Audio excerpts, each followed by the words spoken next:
Hey guys, it's iTalkApple, and today's video is all about speeding up your Mac. There are 3 applications you'll need for this video, and I'll have the link to every one of them in the description. And right now we won't use them, but when we do use them, I'll bring up the web page and show you. Okay, so first thing is first, open up System Preferences and disable any preferences that you really don't need. For example, Bluetooth. If you don't have a keyboard or a mouse that uses Bluetooth, make sure this little on thing is not checked. Next thing is sharing. Only check things that you use on a regular basis. For me, that would be file sharing and printer sharing. If you don't need any of them, turn them off. Because all of these things like Bluetooth, it'll save RAM on your computer.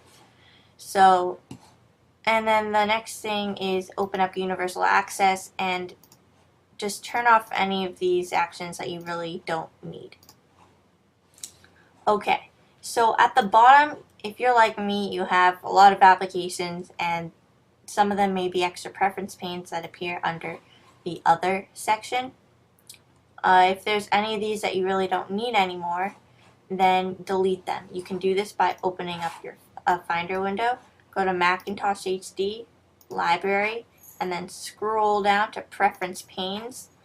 Any extra preference panes that you can delete will be here. For me, there's only one, and I actually need this one, so I'm keeping it. So that's all you'll really have to do in the preferences. Next thing I'm going to go over is your dashboard. Here's my dashboard. As you can see, I don't have too many widgets. These are the widgets that I use on a regular basis. To delete widgets, just click this plus button at the bottom. X's will come up and you can delete widgets that you don't use.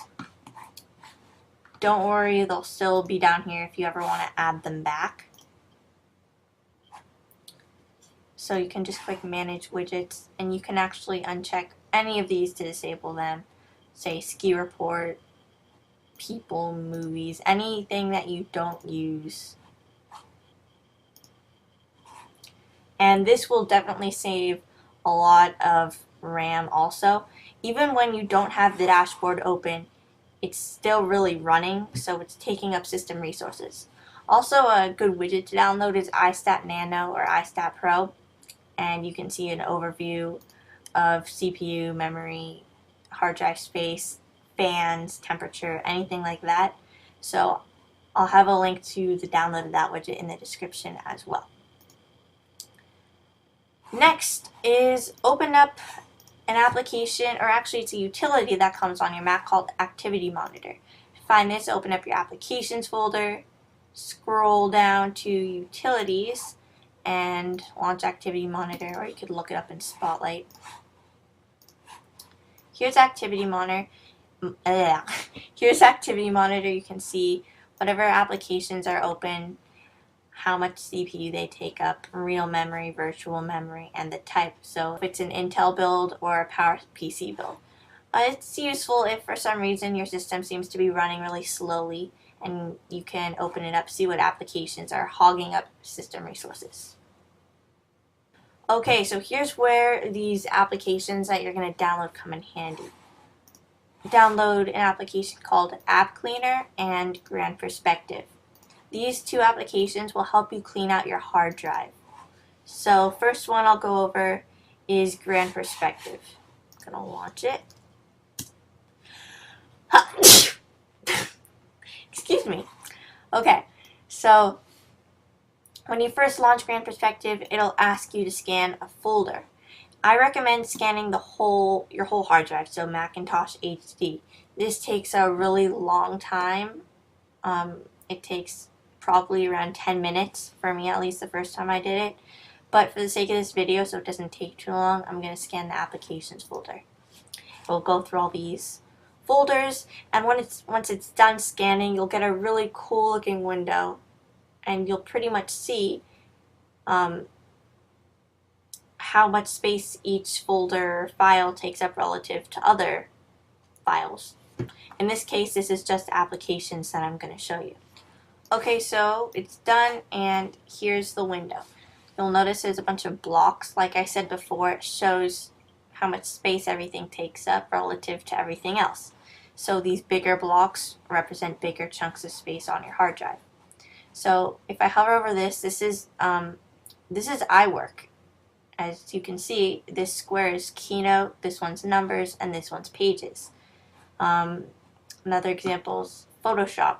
You've got a bunch of little blocks within it, and it's a good way to see, you know, what's really hogging up your hard drive. For example, if you actually did scan your whole hard drive, you would see, let's say you have a bunch of photos, you notice that's something that you might want to move to an external hard drive or delete things or burn to disks or something, so you can save space.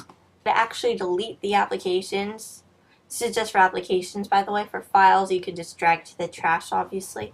But for an application, I recommend downloading an application called App Cleaner. So it is a free application. There's many applications like this. Some of them aren't free, and I like this one. So all you have to do is find an application that you want to uninstall. In my case, okay, so let's say I want to install this application, iClip. Just drag it in here, and it shows you this isn't the only file that was found. There's other files associated with that application that you're going to want to delete that you can't just delete by moving that little application icon to your trash. So that's where this application comes in handy. So click delete, and that's it. So you can also delete widgets that you don't use anymore if you want. I'm not going to go over that. And then there's others. So that's clearing out your hard drive. It's a good thing to do, and also it's great to back up your hard drive using Time Machine if you have Leopard and an external hard drive. Okay, and another good application to download is Onyx. I have it open right here. Show you the application. It's good for running system maintenance pretty much. Open it up. With Onyx, you can perform lots of different system tasks that are actually important, and I recommend downloading it. I'm not really gonna go over it, but it's useful, like repairing permissions. Things that you do here in this application can take 1 or 2 hours, but it's definitely worth it. You should see a difference in the way that your system performs. So it was just a quick video giving you some tips for speeding up your Mac. Something that would actually really make a significant difference is buying more RAM, but I'm just trying to show you a free way to increase your system performance. One last thing, please visit yourmaccessories.com. It's pretty much new and improved, I guess you could say. It's a lot faster, loads quickly, scrolling's got no lag, and the person who actually helped me fix this, and he helped me for a couple hours last night, is Frozen209, so go check him out, youtube.com/Frozen209. Thank you very much. I really appreciate it. And check out Your Mac Accessories, register, and post your Mac setup and accessories. We have added new instructions because it's kind of different now, because of it. The posting a picture is kind of different now, but trust me, it's worth it since it's faster, and the directions are on the register page, so make sure that you read those when you post a photo. And yeah, that's it for this video. Thanks for watching. Room tour will be up next week because I ordered a new digital camera that does record HD video, so I'll be filming some reviews and my room tour with that camera. Also an unboxing will be coming. So yeah.